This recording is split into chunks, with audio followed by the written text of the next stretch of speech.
The platinum wedding band caught the dim light as it tumbled across the polished mahogany table, spinning 3 times before settling with a soft clink against an empty soju glass. Felicia's breath caught in her throat. Her hand trembled as she reached for it, the weight impossibly heavy for something so small. She turned it over, squinting at the inscription etched inside the band. Korean characters she couldn't read, but somehow understood meant everything to someone. What Felicia didn't know was that picking up this ring would put her face to face with Jin-woo Park, the most feared man in Atlanta's underground. A man whose empire was built on fear, whose word was law, whose heart had turned to stone 3 years ago when his wife died in his arms. She didn't know that in 72 hours, this same man would have his guns trained on her, tears streaming down his scarred face, asking her a question that would change both their lives forever. She didn't know that her decision to return this ring would stop a war that was already spilling blood onto Atlanta's streets. She didn't know that sometimes the bravest thing a person can do is choose kindness when the world demands survival. But right now, standing in the empty private dining room of Chen's Garden restaurant at 11:47 on a Tuesday night, Felicia knew only one thing. Someone was missing this ring desperately. Someone was searching. Someone was suffering. And though every instinct in her body screamed at her to walk away, to pretend she'd never seen it, to protect herself and her daughter Maya from whatever darkness surrounded this piece of jewelry, Felicia couldn't do it. Because 2 years ago, when the police officer handed her Marcus's wedding ring in a plastic evidence bag, still stained with his blood from the drive-by shooting that took him from her, she understood that some objects stop being objects. They become anchors. They become proof that love existed, that it mattered, that it still matters even when the person is gone. The ring felt warm in her palm now, as if it held the heat of the hand that had worn it. Felicia closed her fingers around it and made a choice that would cost her everything and save her soul. If you're already hooked by what you're hearing, do me a favor, hit that subscribe button right now. This story is going to take you places you never expected, and you don't want to miss what happens next. Drop a comment telling me if you'd have the courage to do what Felicia does. And smash that like button if you believe in the power of doing the right thing, even when it's terrifying. 12 hours earlier, Felicia had started her shift the same way she'd started every shift for the past 2 years, with a prayer whispered in the employee bathroom, asking God to get her through one more day. One more day of forcing smiles for customers who looked through her like she was furniture. One more day of aching feet and grease-stained uniforms. One more day of collecting tips in crumpled bills that she'd count 3 times before tucking them into the envelope marked Maya's Future, hidden in her locker. Chen's Garden sat on Buford Highway, Atlanta's international corridor where Korean barbecue restaurants pressed against Mexican taquerias and Vietnamese pho shops. It was a place where cultures collided and mostly coexisted, where Felicia had learned to bow slightly when greeting Korean customers, where she'd memorized enough words to get by. Annyeonghaseyo for hello, Gamsahamnida for thank you, and most importantly, Josonghamnida for the apologies she seemed to make constantly for things that weren't her fault. The evening had been quiet until the call came. Mr. Chen, the restaurant owner, had answered the phone in rapid Mandarin, his face draining of color with each passing second. When he hung up, he'd found Felicia immediately. Table 14, private room, very important guests. His English fractured more when he was nervous. You serve. You be invisible. You be perfect. You understand. Felicia understood. In 2 years, she'd gotten good at reading between the lines. Important guests meant men with money and power. Be invisible meant don't make eye contact. Don't speak unless spoken to. Don't exist beyond your function. Be perfect meant her daughter's next meal depended on it. The men arrived at 8 o'clock in 3 black SUVs that parked illegally across the restaurant's front entrance. 6 of them entered, all Korean, all wearing suits that probably cost more than Felicia made in 6 months. They moved with a predatory grace, eyes scanning the restaurant like soldiers entering hostile territory. The leader was obvious, mid-40s, graying at the temples, with a face that might have been handsome if not for the jagged scar running from his left eyebrow to his cheekbone and eyes that looked like they'd forgotten how to feel anything. Jin-woo Park. Though Felicia didn't know his name then, she felt the air itself change when he entered. molecules rearranging themselves to accommodate something dangerous. She served them for 3 hours, brought endless bottles of soju and height beer, platters of galbi and bulgogi, steamed rice in stone bowls, banchan-side dishes that she replaced the moment they were half empty. The men spoke in Korean, their conversation punctuated by long silences and occasional laughter that sounded forced, performative. But Jin-woo barely spoke at all. He sat at the head of the table, methodically eating, drinking sparingly, and turning the ring on his left hand. Over and over, he'd twist it. A compulsive gesture that Felicia recognized because she did the same thing with her own wedding band when anxiety crawled up her spine. Around 10:30, one of the men made a joke. The others laughed. Jin-woo didn't. Instead, he stood abruptly, said something sharp in Korean, and walked toward the restroom. The laughter died. The temperature in the room seemed to drop 10 degrees. Felicia had been clearing plates when it happened, and in that moment, she saw something that would haunt her. Jin-woo paused at the doorway, pressed his hand against the wall as if steadying himself, and she saw his shoulders shake once. Just once. A tremor of something. Grief, rage, exhaustion. She couldn't tell, but it was human. Underneath the expensive suit and the aura of violence, something human still existed. The men left at 11:30. Jin-woo was the last to exit, pausing to place cash on the table. Far more than the bill required. He didn't look at Felicia as he passed, but she felt the weight of his presence like a physical thing. Then they were gone, the SUVs pulling away into Atlanta's neon-lit night, and she was alone with dirty dishes and the ghost of whatever darkness had occupied that room. That's when she found it. The ring sat on the table where Jin-woo had been sitting, next to his empty soju glass and a photograph he'd left behind. The photograph showed a young Korean woman with a luminous smile, her hand resting on a pregnant belly. The same ring Felicia now held visible on the man's hand in the picture as he kissed the woman's cheek. Felicia's heart hammered against her ribs. She picked up the ring, and something inside her chest cracked open. "Ungani," the inscription read. She pulled out her phone, typed the characters into a translation app. "Forever. Miss Hayes." Mr. Chen's voice made her jump. He stood in the doorway, and when he saw what she held, his face went white. "Put that down. Put it down now. It's someone's wedding ring. I need to. You need to forget you saw it." Mr. Chun moved toward her with unusual urgency, his hands outstretched. "Those men, Miss Hayes. You understand what they are." Felicia understood. She'd grown up in Atlanta's roughest neighborhoods. She knew what dangerous men looked like, how they moved, how they made the air itself feel suffocating. "I'll call them. Leave a message. They can pick it up."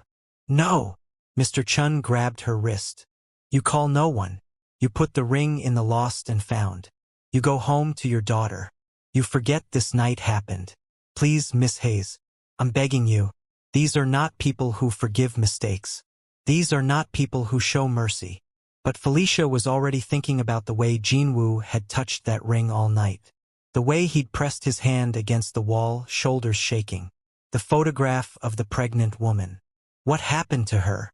Felicia asked quietly, nodding toward the photograph. "The woman in the picture?" Mr. Chen's expression softened with something like pity. "She died. 3 years ago. Childbirth. The baby too. They say he was never the same after. They say the only human thing left in him is that ring." Felicia's fingers tightened around the platinum band. She thought of Marcus's ring, still on her finger. The one thing she'd never take off even though friends told her it was time to move on. Time to live again. She thought of Maya asking why Mommy still wore Daddy's ring, and her answer. "Because love doesn't end just because someone dies, baby. Love goes on forever. Forever. 영원히." "I have to return it," she whispered. "Miss Hayes. I have to. You don't understand. I have to." She went home that night with the ring in her pocket and didn't sleep at all. Maya found her at the kitchen table at 6 a.m., still in her uniform, the ring and photograph laid out before her. "Mama? Why are you crying?" Felicia hadn't realized she was. She wiped her eyes quickly, pulled her daughter into a hug. I'm okay, baby. Just tired. You're always tired. Maya wrapped her small arms around Felicia's neck. I wish I could help you not be tired. You help me every day just by being you, Felicia whispered into her daughter's hair. Every single day. But as she made Maya breakfast and packed her lunch for school, Felicia's mind raced. The ring felt like it was burning a hole through her pocket. She needed to return it. But how? Walking into whatever world Jin-woo Park inhabited could get her killed. Mailing it felt wrong, impersonal, disrespectful to what it represented. And doing nothing, keeping it in her locker or turning it over to the police, that wasn't an option either. By the time Felicia dropped Maya at school and headed to her morning shift at Chen's garden, Atlanta was waking up to chaos. The news played on every television in the restaurant. 3 Korean businesses on Buford Highway had been ransacked overnight. Windows smashed. Inventory destroyed. 2 people hospitalized. The police spokesman called it gang-related violence. But the Korean community knew better. Word spread fast in whispers and worried phone calls. Jin-woo Park had lost something. Jin-woo Park was looking for something. And God help anyone who got in his way. Before we continue with what happens next, I need you to do something. If this story is grabbing you, if you're invested in Felicia's journey, hit that like button. Leave a comment telling me what you think she should do. And if you haven't subscribed yet, do it now. This channel brings you stories that matter. Stories about real courage and impossible choices. Don't miss out. Mr. Chun pulled Felicia aside during her break. His hands shook as he poured tea he didn't drink. You still have it? She nodded. More businesses destroyed last night. This morning, his men came to my cousin's restaurant. Questioned everyone. They're searching everywhere. He met her eyes. Miss Hayes, please. For your daughter's sake. Mail it to the address I give you. Anonymous. Or put it in the trash. But don't try to return it yourself. I can't just throw it away. You said it yourself. It's the only human thing he has left. And you think that makes him less dangerous? Miss Hayes. A man with nothing left to lose is the most dangerous man in the world. But Felicia had already made her decision. That afternoon, during her break, she went to the Korean United Methodist Church 3 blocks from the restaurant. She'd passed it 100 times, never entered. Inside, the sanctuary was quiet, peaceful. An elderly Korean woman was arranging flowers near the altar. Excuse me, Felicia said softly. The woman turned, smiled warmly. I need help. I need to reach someone. Someone in the Korean community. It's important. The woman studied her for a long moment. You're the waitress. From Chen's garden. Yes, ma'am. You found something. It wasn't a question. Felicia nodded. And you want to return it? Yes, ma'am. The elderly woman set down her flowers, moved to sit in the first pew. She patted the space beside her. Felicia sat, and for the first time in days, felt like she could breathe. My name is Mrs. Kim. I've lived in this neighborhood 40 years. I know everyone, and everyone knows me. She took Felicia's hand. I know why you're here. The whole community knows what he's looking for. The whole community is terrified. Then you understand why I have to return it. I understand why you think you do. But child, do you understand what you're risking? Do you have family? A daughter, 8 years old. Maya. Mrs. Kim's grip tightened. Then why would you risk leaving her motherless? Because what kind of mother would I be if I taught her that fear matters more than doing right? My husband died 2 years ago. Drive-by shooting. Wrong place, wrong time. And you know what the hardest part was? Not that he died. It's that the world just kept going like he never existed. Like his life didn't matter. Like his love didn't matter. Felicia pulled out the ring, held it up to the light. This ring matters to someone. His love matters. And I can't pretend it doesn't just because I'm scared. Mrs. Kim was quiet for a long time.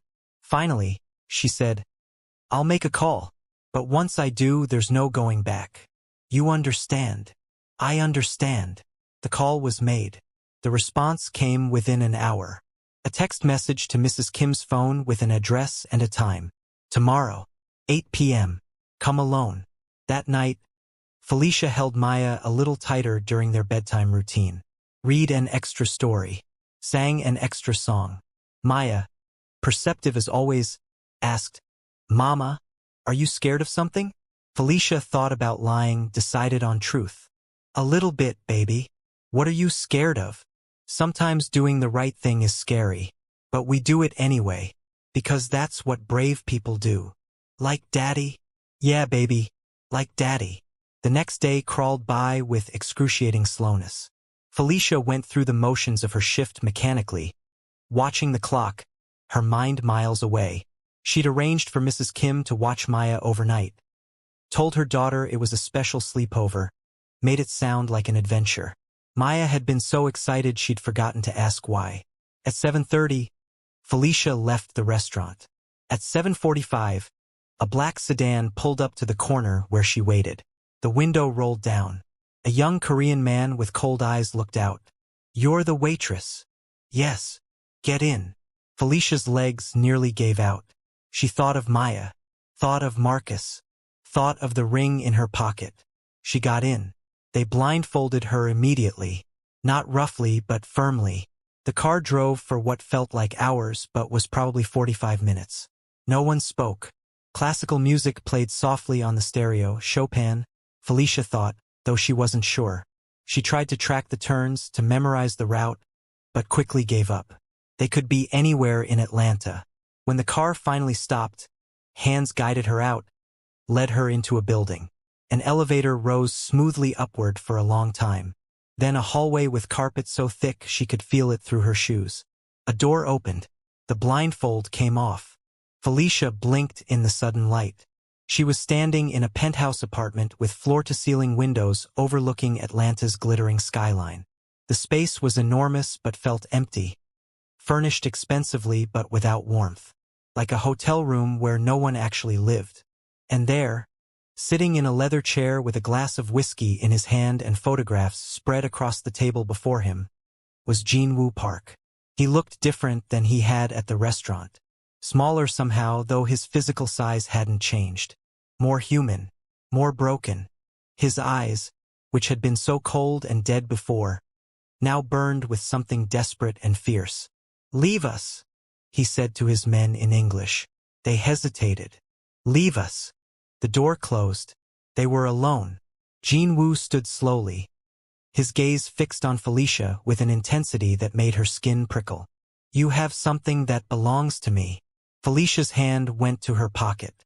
"Yes." "Why?" The question caught her off guard. "Why what? Why are you here? You could have mailed it, left it at the restaurant, called the police. Instead, you risk your life to stand before me. Why?" Felicia pulled out the ring, held it up between them. "Because this isn't just a thing. This is someone's heart, someone's love, and that deserves respect." For a long moment, Jin-woo didn't move. Then, with a trembling hand, he reached out and took the ring from her palm. The moment his fingers closed around it, something in him shattered. His knees buckled. He sat heavily, clutching the ring to his chest, and a sound escaped him, half sob, half prayer. Felicia stood frozen, watching this dangerous man become simply a husband who missed his wife. 3 days, Jin-woo whispered, his voice raw. 3 days I've searched.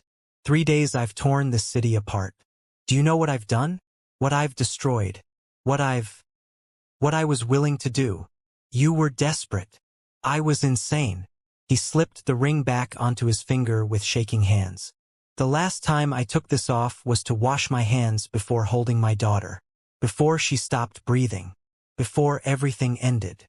His eyes met Felicia's, and she saw oceans of grief there. I don't take it off. Ever. But at your restaurant, my hands were greasy from the galbi. I set it down for just a moment. Just one moment. And then we got a call. An emergency.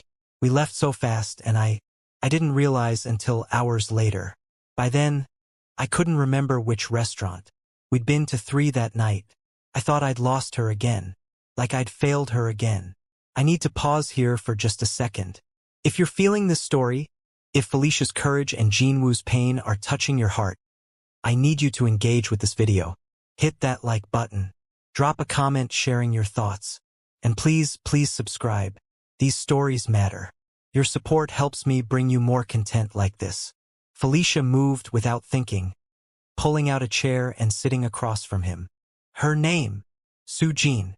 He said it like a prayer. We met in Seoul. I was already in this life, this dark life. She was a teacher. Elementary school. She should have run from me. Instead, she saw something worth saving. He picked up one of the photographs from the table. The same one Felicia had seen at the restaurant. This was taken 1 month before she died. She was so happy, so ready. We'd picked out names, painted the nursery. I promised her I'd leave this world, start legitimate businesses, be the father our child deserved. But she died. The labor was 43 hours. Something went wrong. They tried to save her, tried to save our daughter, failed at both. His hand went to the scar on his face. I did this to myself. That night, took a broken whiskey bottle to my own face because I needed the pain on the outside to match what was inside. My men stopped me before I could finish it. Felicia's own eyes filled with tears. My husband Marcus was shot 2 years ago. Drive-by. He was walking home from his construction job. Wrong place, wrong time. Left me with our daughter and this ring and a hole in my chest that never heals. Jin-woo looked at her, really looked at her, for the first time. Then you understand. I understand that grief makes you insane, makes you destroy things, makes you want to destroy yourself. Felicia touched her own wedding ring. But I also understand that the people we lost wouldn't want us to stop living. They'd want us to honor them by being better, by choosing love over destruction. Love. Jin-woo laughed bitterly. I don't have love left in me, just this ring and memories that feel more like ghosts. That's not true. You love her. Still. That's why you searched. That's why this matters. And what good does that do? What does loving a ghost accomplish? Felicia leaned forward. It keeps us human. It reminds us that once, we were capable of something beautiful. And maybe, if we hold on to that, we can be capable of it again. They sat in silence for a long time. Outside, Atlanta's lights twinkled like fallen stars. Inside, 2 broken people shared the weight of their grief. Finally, Jin-woo spoke. You have a daughter, Maya. She's 8. What did you tell her? About tonight. That sometimes doing the right thing is scary, but we do it anyway. And if I'd killed you? If my men had decided you were a threat, then she would have learned that her mother died trying to do something good. That's better than living and teaching her that fear matters more than decency. Jin-woo stood, walked to the windows. In my culture, there's a concept. Unhae. Yunhai. It means a debt of gratitude so profound that you're bound to the person who showed you grace. You've given me back the only thing I had left of Soo-jin. The only proof that she was real, that our love was real. I owe you, Yunhai. I don't want anything. I just wanted to return what was yours. And that's exactly why I owe you everything. He turned to face her. You're afraid of me. I can see it. You were terrified in that car. Terrified standing before me now. Yet you came anyway. Why? Felicia stood too. Because someone once told me that courage isn't the absence of fear. It's choosing to do the right thing even when you're terrified. That someone was my husband. And he was right. He sounds like a good man. He was the best man. And you sound like you were trying to be a good man too. For Soo-jin. Were. Past tense. Doesn't have to be. Jin-woo studied her for a long moment. Then he walked to a desk, pulled out a checkbook. How much do you make at the restaurant? Mr. Park. Jin-woo. Please. After what you've done, formality seems absurd. Jin-woo. I don't want your money. Not for you. For your daughter. College. Future. Security. He was already writing. This is me honoring Yunhai. No. Felicia's voice was firm. I didn't do this for a reward. I did it because it was right. If you want to honor what I did, then honor it by being the man Soo-jin believed you could be. Honor it by choosing to be better. The check stopped mid-signature. Jin-woo looked up at her, something like wonder in his eyes. You're serious? Completely. You do realize I could destroy your life with a phone call? That I've killed people for less than refusing me? Yes. And you still refuse? Yes. Jin-woo set down the pen. Laughed. A real laugh this time, rusty from disuse but genuine. Soo-jin would have liked you. She was stubborn like this too. Infuriating. Admirable. He touched his ring again. What if I told you I want to help because it would help me? Because doing something good, something Soo-jin would approve of, might make carrying this ring feel less like wearing chains. Felicia considered this. Then I'd say help by changing. The violence this week. The destroyed businesses, the people hurt. That's not what Soo-jin would want. No, it's not. Jin-woo's voice dropped. I've become something monstrous. I know this. The ring was my last connection to who I used to be. Losing it made me realize how far I'd fallen. How much of myself I'd lost trying to hold onto her memory. Then find yourself again. Not for me. For her. They talked for another hour. Jin-woo called off his men's search immediately, made calls to compensate the businesses that had been damaged, sent personal apologies to those who'd been hurt. With each call, Felicia watched something shift in him. The stone-faced mob boss became, incrementally, a grieving widower trying to find his way back to humanity. When Felicia finally left, this time driven home normally, no blindfold, Jin-woo walked her to the elevator. I meant what I said about Yunhai, he told her. You may not want payment, but the debt remains. If you ever need anything at all, you call this number. He handed her a card. And I mean anything. Protection. Help. Money for Maya's future. Whatever you need. Just be better, Felicia said. That's all I need. The next morning, Felicia woke to find her car. A 15-year-old Honda that barely ran, replaced with a newer, safer model. A note on the windshield read simply, for Maya's safety. Non-negotiable. She wanted to be angry, wanted to refuse. But looking at the reliable car with functioning brakes and working heat, thinking of Maya buckled safely inside, she couldn't bring herself to protest. Over the following weeks, things changed in ways both subtle and profound. Jin-woo began appearing at Chen's garden regularly, always requesting table 14, always ordering simply, always leaving generous tips. He never demanded special treatment, never mentioned what had passed between them, just sat quietly, eating his meal, touching his ring, and sometimes, Felicia noticed, almost smiling. The violence in Atlanta's Korean community stopped completely.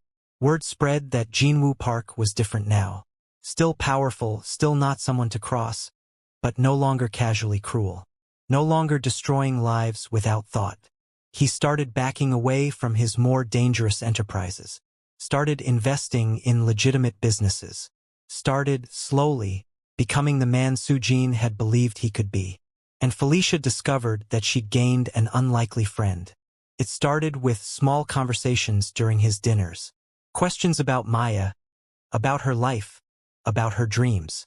Felicia found herself opening up in ways she hadn't since Marcus died. Jin-woo, in turn, shared stories about Soo-jin. Her love of sunflowers, her terrible singing voice, the way she'd always burned breakfast but made perfect dinner. The life they'd almost had. They were, Felicia realized, helping each other heal. Two wounded people from completely different worlds, connected by loss and a platinum ring. 3 months after that terrifying night in his penthouse, Maya's 9th birthday arrived. Felicia planned a small party at the restaurant. Mr. Chun had offered to close the private dining room for the afternoon. A dozen of Maya's school friends. Pizza and cake. Simple and sweet. She didn't expect Jin-woo to show up. But at 2 o'clock, he arrived carrying a wrapped present and looking thoroughly uncomfortable surrounded by 9-year-olds. Maya, who'd met him a few times during his dinners and knew him only as Mama's friend Mr. Park, ran up to him with typical childhood enthusiasm. You came. Mama said you probably couldn't. I wouldn't miss it, Jin-woo said, his voice gentler than Felicia had ever heard it. He handed Maya the present. Happy birthday. Maya tore into the wrapping paper, revealing a beautiful children's book, a collection of Korean folk tales, illustrated gorgeously. Wow, will you read me one? Jin-woo glanced at Felicia, who nodded encouragingly. Of course. Watching this feared mob boss sit cross-legged on the floor, surrounded by children, reading stories in accented English and doing funny voices for the different characters, Felicia felt something in her chest loosen. Something she hadn't felt since Marcus died. Hope. Not for romance, this wasn't that. But hope that good people still existed. That change was possible.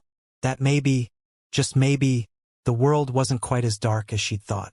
After the party, after the kids had been picked up and Maya was helping Mr. Chun clean up, Jin-woo and Felicia stood outside the restaurant in the fading afternoon light.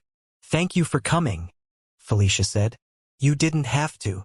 I wanted to. She's a wonderful child. You're raising her well." "I'm trying." Jin-woo was quiet for a moment, then reached into his jacket and pulled out a photograph. The one from that night. Soo-jin with her pregnant belly, both of them smiling. "I want you to have this." "Jin-woo, I can't. Please. I have dozens. And I've realized something. Soo-jin wouldn't want me to hoard memories. She'd want me to share them. Share the love we had. Let it spread instead of keeping it locked inside where it turns dark." He pressed the photo into her hands. "You gave me back my ring. Let me give you this. A reminder that love exists. That it's worth fighting for. Worth living for." Felicia took the photograph, her eyes filling with tears. She was beautiful. She was everything. Jin-woo touched his ring one more time. "And because of you, I remember that now. Not just the loss, but the love, the joy, the possibility. What will you do now? Keep trying to be better. Keep honoring her memory by building instead of destroying. Keep learning to live again instead of just existing." He smiled. A real, genuine smile that transformed his entire face. "Maybe someday tell our story. About a waitress brave enough to return a ring. About a monster who remembered how to be human. About how sometimes the smallest acts of courage create the biggest changes." We're almost at the end of this incredible journey, but before we finish, I need you to do something. If this story moved you, if Felicia and Jin-woo's story touched your heart, I need you to like this video. I need you to share it with someone who needs to hear it. Someone who's struggling with loss. Someone who's forgotten how to hope. And I need you to subscribe and turn on notifications, because I'm going to keep bringing you stories like this. Stories about real courage, about human connection, about the power of choosing kindness even when it costs you everything. Don't just watch. Engage. Comment below and tell me what this story meant to you. 6 months after that birthday party, Felicia stood at Marcus's grave on a crisp Sunday morning, Maya playing quietly nearby among the headstones, collecting flowers to make crowns the way Marcus had taught her. "I did something crazy," Felicia told the marble headstone that bore her husband's name. "I found a ring that belonged to a dangerous man, and instead of running the other way like a sensible person, I walked right into danger to return it. You'd probably tell me I was stupid, reckless, that I should have thought of Maya first." The wind rustled through the cemetery trees, carrying the scent of freshly cut grass. "But I think you'd also understand. You always said, do the hard right thing, not the easy wrong thing. And you were right. Returning that ring, facing Jin-woo, choosing courage over fear. It changed everything. Changed him. Maybe it changed me too." She touched her own wedding ring, then pulled out the photograph Jin-woo had given her. Soo-jin's smiling face looked back at her. "I met someone who understands grief the way I do. Who knows what it's like to lose the person who made you whole. We're friends now. Can you believe that? The mob boss and the waitress. Shouldn't work, but it does. Because loss is the great equalizer. Because pain doesn't care about wealth or power or the color of our skin. We're just two people trying to honor the loves we lost by being better than our grief." Maya ran up, a crown of dandelions in her hands. "Mama, look, for Daddy." Together, they placed the flowers on Marcus's grave. Maya chattered about school, about her new book from Mr. Park, about how she wanted to learn Korean so she could read the stories in the original language. As they walked back to the car, the safe, reliable car that Jin-woo had insisted on, Felicia felt something she hadn't felt in 2 years. Peace. Not the absence of pain, but the ability to carry it without being destroyed by it. Her phone buzzed. A text from Jin-woo. Having lunch at Chen's. Table 14. Join me if you're free. Bringing someone I'd like you and Maya to meet. Curious, Felicia drove to the restaurant. Jin-woo sat at his usual table, but he wasn't alone. Next to him sat Mrs. Kim from the church, and across from them, a young Korean woman with kind eyes. Felicia, Maya, this is Sumi. She runs a children's literacy program in the Korean community. Jin-woo's eyes sparkled with something like mischief.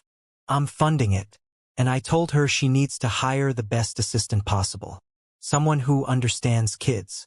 Someone brave and kind. The pay is better than restaurant work, and the hours would let you be home with Maya after school. Felicia stared at him. Jin-woo, before you refuse on principle, know that this is selfish. Sumi actually needs help. The program is growing too fast for her to manage alone. And I need to fund good things. Things Sujin would approve of. You'd be doing me a favor by accepting. Sumi laughed. He's not wrong. I'm drowning. And when Jin-woo described what you did, I knew you were exactly who I needed. Someone who understands that courage comes in quiet moments. Someone who chooses right over easy. Maya tugged Felicia's hand.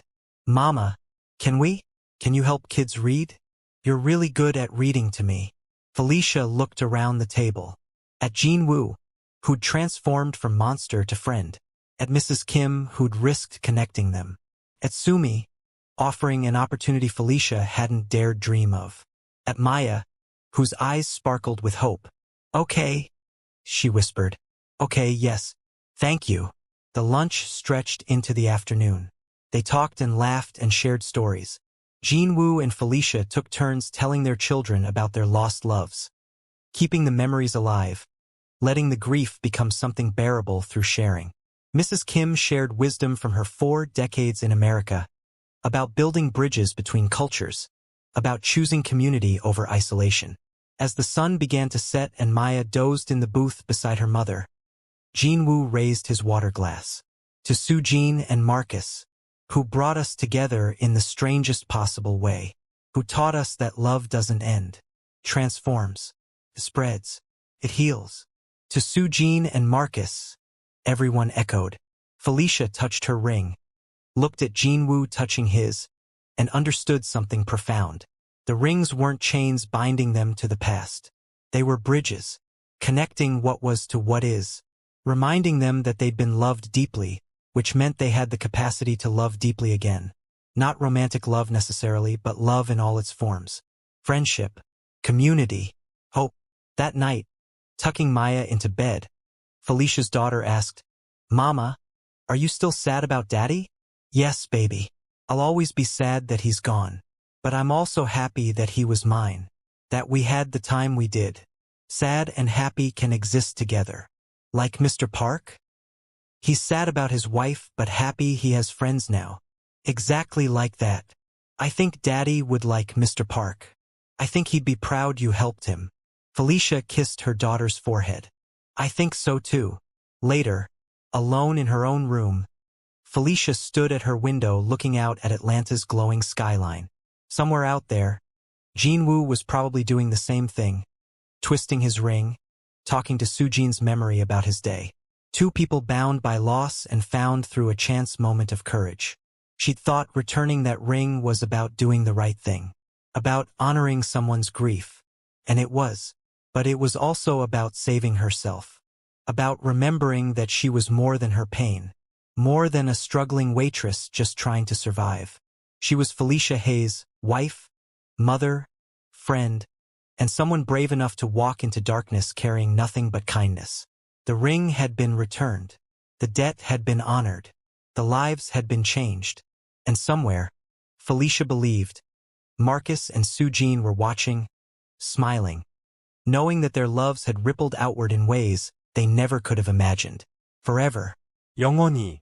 Not just the love between husband and wife, but the love that persists, transforms, heals, and ultimately saves us all.